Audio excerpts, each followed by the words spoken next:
Hello my dear students, कैसे हैं आप सब? बढ़िया हैं एकदम। तो पढ़ाई आप अच्छे से कर रहे होंगे, ठीक है। तो चलिए, उम्मीद करते हैं आप सब अच्छे होंगे और मज़े के साथ पढ़ाई कर रहे होंगे। तो आज का ये हमारा फिज़िक्स का लेक्चर नंबर 5। और यार, अगर आपने फिज़िक्स का लेक्चर नंबर 4 नहीं देखा है तो इंतज़ार किस बात का, जाओ लेक्चर नंबर 4 देखो, उसके बाद लेक्चर नंबर 5 को आप वॉच करो, ठीक है ना। तो आज के जो क्लास का हमारा बेसिकली जो टॉपिक्स होंगे वो बेसिकली 3 टॉपिक हम डिस्कस करेंगे। जो टॉपिक नंबर फर्स्ट होगा, this is the rule for obtaining the image from convex mirror, ये आज का पहला टॉपिक। दूसरा जो टॉपिक होगा वो क्या होगा, image formation.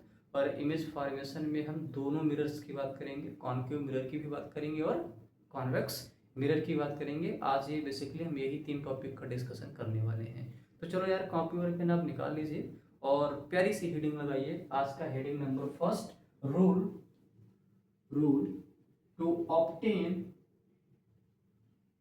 rule to obtain image rule to obtain image formed by convex mirror, ठीक है। ये हमारा आज का टॉपिक नंबर फर्स्ट है। तो इसमें डिस्कस करते हैं रूल नंबर फर्स्ट।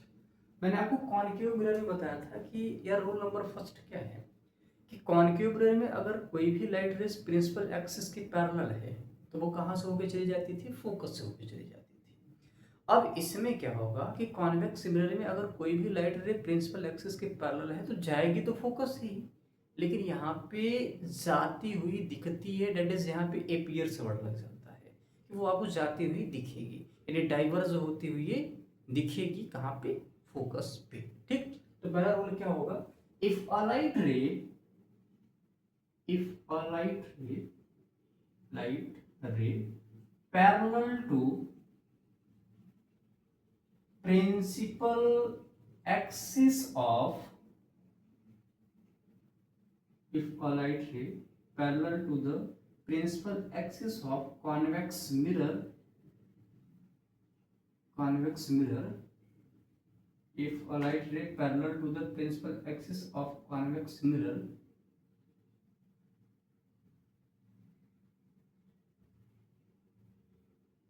ऐसे लिखो, if a light ray parallel to the principal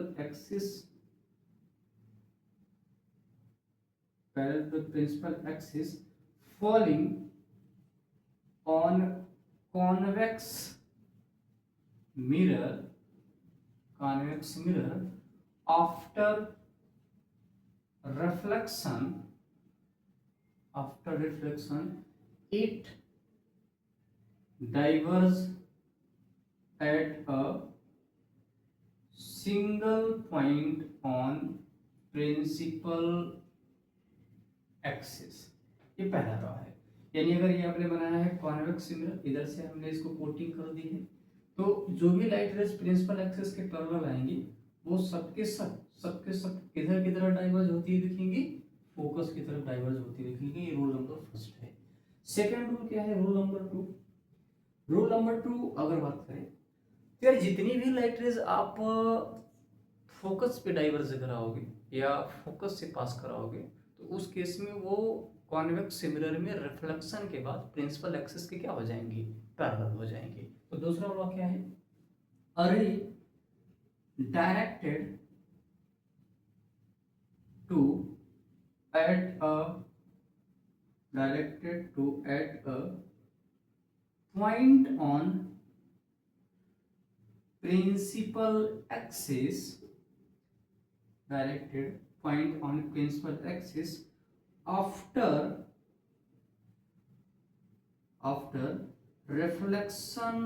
after reflection from convex mirror it becomes parallel to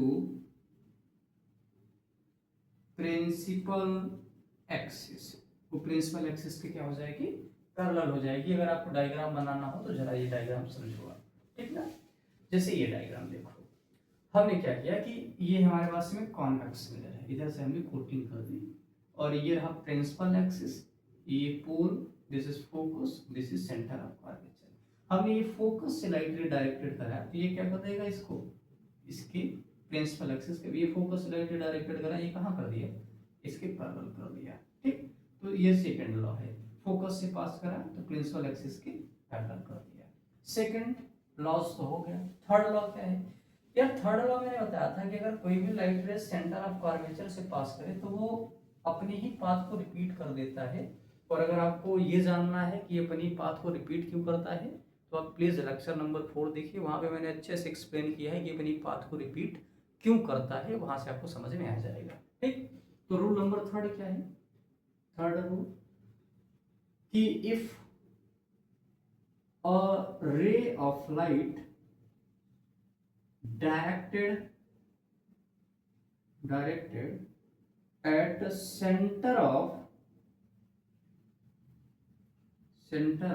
curvature of convex mirror, it repeat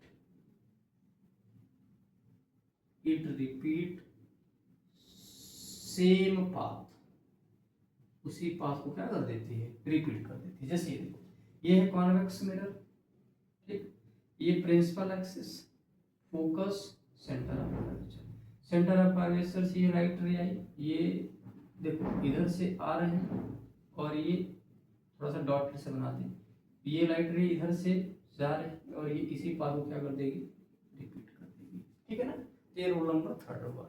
अब आज आगे की तरफ बढ़ते हैं, नेक्स्ट हेडिंग हम लगाते हैं image formation by concave mirror. Next task हमारा हेडिंग है image formation by concave mirror. ठीक, तो next heading is the image formation by concave mirror. तो बेसिकली इसमें 6 केसेस हैं, वो सारे केसेस को हम डिस्कस करते हैं। केस नंबर फर्स्ट है when object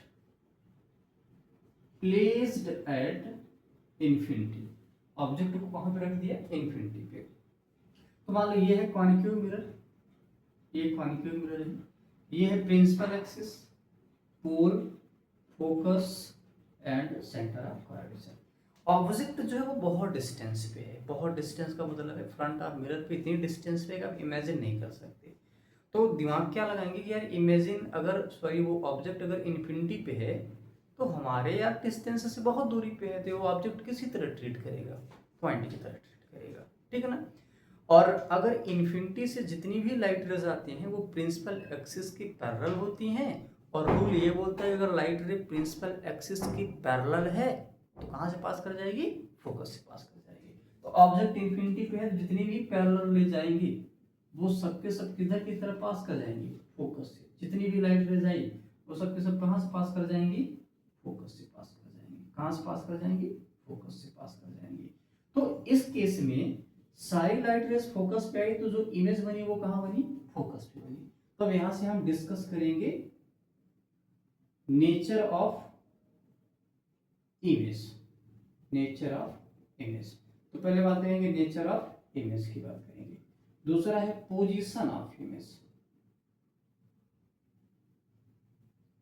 position of, position या इसी को बोलते हैं लोकेशन ऑफ इमेज, नेचर और लोकेशन ऑफ इमेज।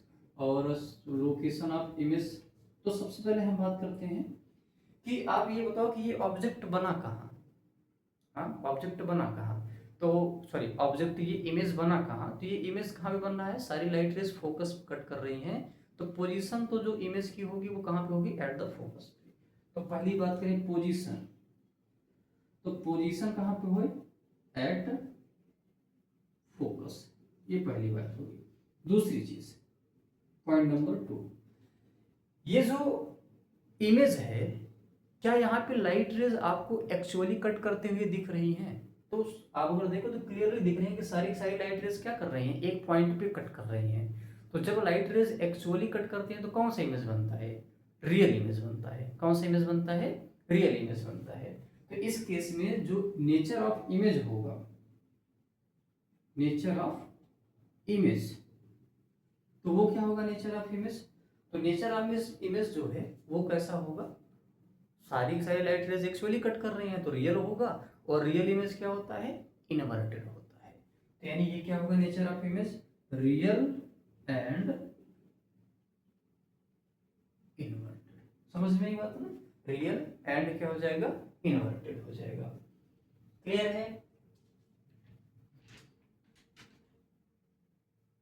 ठीक, अब एक बात और कर लेंगे, क्या, साइज की बात कर लेते हैं। साइज तीसरा जो पॉइंट होगा हमारा वो क्या है, साइज का होगा। तो जरा साइज देखो यार, ये बहुत पॉइंट शेप का है।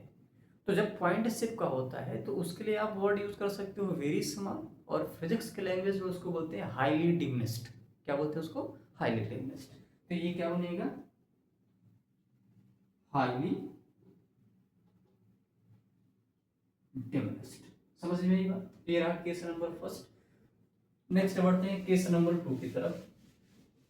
केस नंबर 2 क्या होगा कि अब हमने ऑब्जेक्ट को इन्फिनिटी पे रखा था पहले केस में, अब दूसरे केस में हम ऑब्जेक्ट को इन्फिनिटी और सेंटर ऑफ कर्वेचर के बीच में रखेंगे। यानी अगला केस नंबर जो 2 बनेगा वो क्या होगा, when object placed beyond C, beyond C यानी सी से थोड़ा ज्यादा डिस्टेंस पे हो। तो ये रहा कॉन्केव मिरर, ठीक, ये principal axis, pole, focus, centre of curvature, और ये रहा बियॉन्ड सी पर हमारा ऑब्जेक्ट। तो पहला तो रूल क्या है कि ये इससे जो सोर्स से आने वाली लाइट होगी यहाँ से पैरेलल होगी प्रिंसिपल एक्सिस के, तो वो कहाँ से निकल जाएगी, फोकस से निकल जाएगी। पहला तो नियम ये है। सेकेंड लॉ क्या है कि यार जो फोकस से आएगी वो किधर से पास कर जाएंगी, तो वो पास कर जाएंगे आपके पास में प्रिंसिपल एक्सिस के पैरेलल। तो देखो क्या क्या हुआ, ये आई इधर से चली गई और ये वाली लाइट रेज आई तो इधर चली गई। तो इस वक्त जो कट कर रहा है वो यहाँ पे कट कर रहा है। ये ऑब्जेक्ट ए बी है तो इसको देखो तो उल्टा बन रहा है, ये क्या हो जाएगा, बी डैश ए डैश बन जाएगा। तो फिर से मैं आपसे सवाल करता हूँ, क्या इस डायग्राम में जो लाइट रेज है वो एक्चुअली कट कर रही हैं, तो आपका जवाब होगा बिल्कुल। जब एक्चुअली कट की तो इमेज कैसा बना, रियल, और रियल इमेज कैसा होता है, इनवर्टेड। तो पहली बात नेचर ऑफ इमेज, नेचर क्या होगा, रियल एंड इनवर्टेड होगा। ठीक, चलो पहला पॉइंट। दूसरा पॉइंट जरा इसका पोजीशन बताओ, पोजीशन बताओ या लोकेशन बताओ आप। तो पोजीशन या लोकेशन की बात करें तो देखो तो ये सी और एफ के बीच में बन रहा है, तो उसको हम क्या बोलेंगे, बिटवीन सी एंड एफ होगा। थर्ड चीज साइज, जरा देख के बताओ बेटा साइज क्या है, क्या ये ऑब्जेक्ट से छोटा बन रहा है, बिल्कुल ऑब्जेक्ट से, ये देखो तो ऑब्जेक्ट इतना बड़ा है, साइज थोड़ी सी छोटी दिख रही है, तो इस केस में ये क्या बनेगा, ऑब्जेक्ट से लिटिल बिट छोटा है या ऑब्जेक्ट से थोड़ा छोटा है, तो उस केस में आप डिमिनिश्ड वर्ड लगा सकते हो। तो जो इमेज बनेगा वो क्या बनेगा, साइज क्या होगा, डिमिनिश्ड होगा। ठीक, ये रहा केस नंबर 2। चलो केस नंबर 3 की बात करते हैं। When object placed at centre of curvature, यानी एट सी की बात करते हैं। When object placed at centre of curvature, when object placed at centre of curvature. तो ये रहा कॉन्केव मिरर, ठीक, कॉन्केव मिरर, ये है पोल, फोकस, सेंटर ऑफ कर्वेचर, ये सेंटर ऑफ कर्वेचर पर ऑब्जेक्ट है। तो यार पहला तो प्रिंसिपल एक्सिस के पैरेलल आने वाली लाइट रेज फोकस होकर चली जाएगी। दूसरा कि फोकस से आने वाली लाइट रेज, प्रिंसिपल एक्सिस के फोकस पे आने वाली लाइट रेज जो होंगी वो प्रिंसिपल एक्सिस के क्या हो जाएगी, प्रिंसिपल एक्सिस के पैरेलल हो जाएगी, ये प्रिंसिपल एक्सिस के पैरेलल होगी। ठीक, तो अगर आप देखो तो ये इमेज कहाँ पे बन रहा है, सी पे ही बन रहा है। तो पहला नंबर बात करें नेचर ऑफ इमेज, लाइट रे एक्चुअली कट कर रही हैं तो रियल एंड इनवर्टेड। दूसरी चीज पोजीशन, तो पोजीशन कहाँ पे होगा, एट सी। तीसरी चीज साइज, साइज जरा देखो तो साइज क्या है, एज ऑब्जेक्ट साइज या और सेम एज ऑब्जेक्ट साइज। ठीक, तो ये तो क्वेश्चन नंबर 3 की बात समझ गई। यानी सेंटर ऑफ कर्वेचर पे रखेंगे तो कहाँ बनेगा, सेंटर ऑफ कर्वेचर पे ही बनेगा, और रियल बनेगा, इन्वर्टेड बनेगा, same as a object size.